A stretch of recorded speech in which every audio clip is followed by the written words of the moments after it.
शेर राजा अपने सलाहकार पोपट तोते के साथ जंगल में टहल रहा था कि तभी अचानक झाड़ियों से एक खूंखार शेर निकलकर शेर राजा के सामने आकर खड़ा होकर बोला, ना जाने मैं कब से इस मौके की तलाश में था मूर्ख शेर, आज मौका मिल गया। अब मैं तुझे मारकर इस सारे जंगल पर कब्जा कर लूंगा और जंगल के सारे प्राणियों को खा जाऊंगा। शेर राजा क्रोधित होकर खूंखार शेर से बोला, तुझे क्या लगता है कि तू मुझे ऐसे ही हरा देगा? अरे मुझे हराना इतना आसान काम नहीं है। शेर राजा की बात सुनकर खूंखार शेर हंसने लगा। तभी झाड़ियों से दो भेड़िए निकलकर खूंखार शेर के बगल में खड़े हो गए। खूंखार शेर शेर राजा से बोला, मैं यहाँ पर तुझसे अकेले मुकाबला करने नहीं आया हूँ, क्योंकि मैं तेरी तरह मूर्ख नहीं हूँ। अरे मेरे साथ साथ मेरे ये दो वफादार भेड़िए भी हैं जो तुझे चीर फाड़ कर रख देंगे। शेर राजा तुरंत पोपट तोते से बोला, पोपट जल्दी से जाकर मेरे दोस्तों को खबर दो, उनसे कहो कि उनके राजा की जान खतरे में है। पोपट उस खूंखार शेर को बुरी तरह से देखकर डर गया। वो डरते हुए शेर राजा से बोला, नहीं महाराज, मैं ऐसा नहीं कर सकता। अगर आप युद्ध में हार गए तो ये खूंखार मुझे मार डालेगा। खूंखार शेर तोते से बोला, तू तो बहुत ही समझदार है तोते, मुझे यहाँ से जाने दो। नहीं, तुझे भी अपने महाराज के साथ मरना होगा, क्योंकि तू इस शेर राजा का सलाहकार है। अरे मैं कोई सलाहकार नहीं हूँ, मैं तो एक आजाद पक्षी हूँ जो जंगलों में घूमता रहता हूँ। जहाँ भी मुझे कोई ताकतवर दिखता है मैं तो बस उसकी तारीफें करता हूँ, उसके साथ हो जाता हूँ। आप अगर शेर राजा को हरा देंगे तो मैं आपकी तरफ हो जाऊंगा।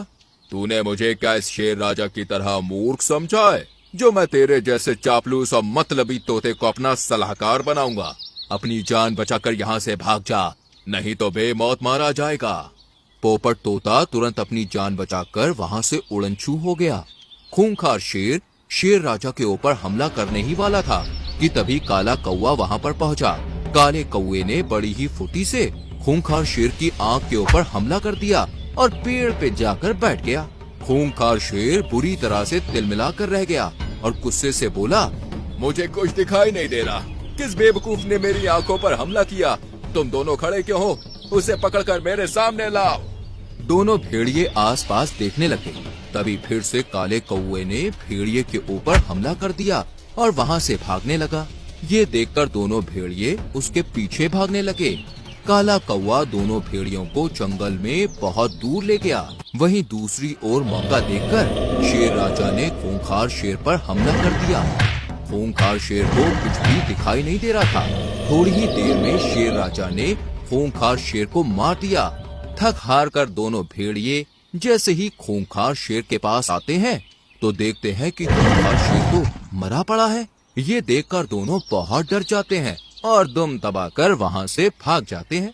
तभी वहाँ पर काला कौवा शेर राजा की मदद करने के लिए मीनू मौसी, रानू चिड़िया और अपने दोस्तों को लेकर आ जाता है।